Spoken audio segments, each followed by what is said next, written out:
We are now looking at the aggregation functions, the mathematical aggregation functions, namely count, count A, count blank, and count if. The name itself would suggest what it does. What does the count function do? The count function counts the number of numeric entities or entries in a list. Okay, only numericals. It will ignore the blanks, texts, and errors that are there in your data. Let's use this and find out. Very simple. Put in is equal to, so it counts the number of cells in a range that contains number. What you need to do is just select the array that needs to be counted.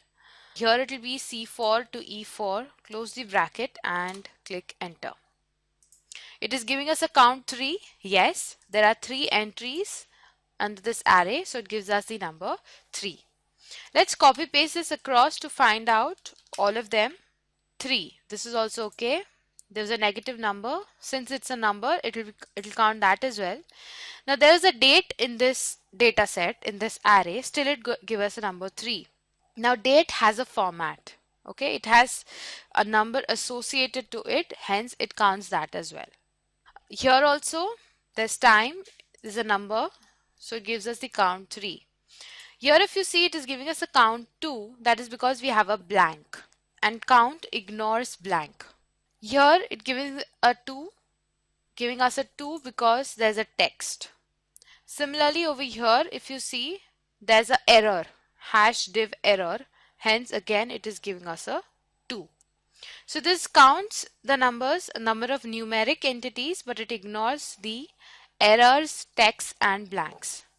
What does count A do?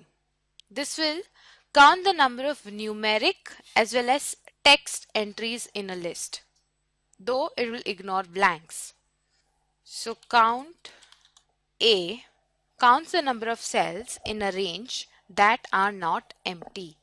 Let's select the value, the array, click on enter. We'll copy this across, and here you will find that since there was a blank, it is giving us only 2, but it is considering the text as well as error in its calculation. Next is count blank, which will basically count the number of blanks in your array. So count blank, let's give the range, and you see that there are 2 blanks, rightly so.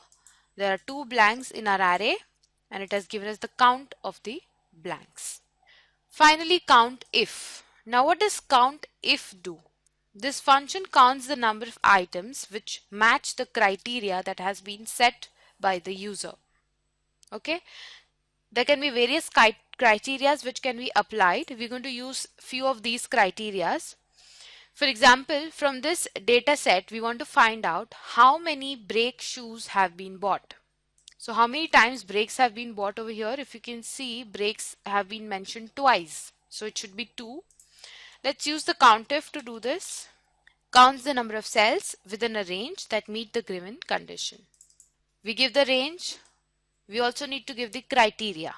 So for the criteria, put in comma, and under inverted commas, we want the brakes.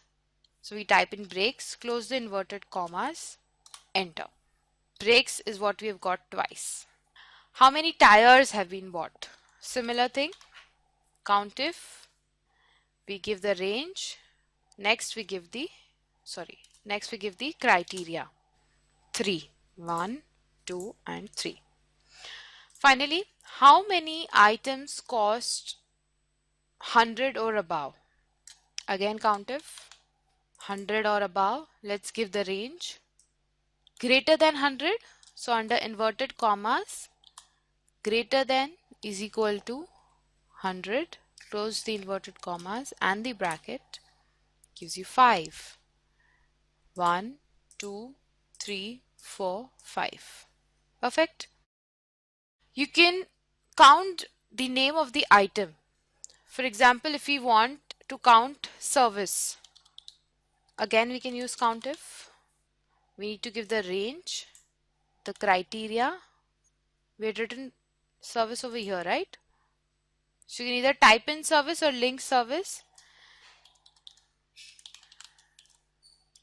Okay, so this is how you can use the COUNTIF. So these were the aggregation functions that we have discussed: count, count A, count blank, and count if.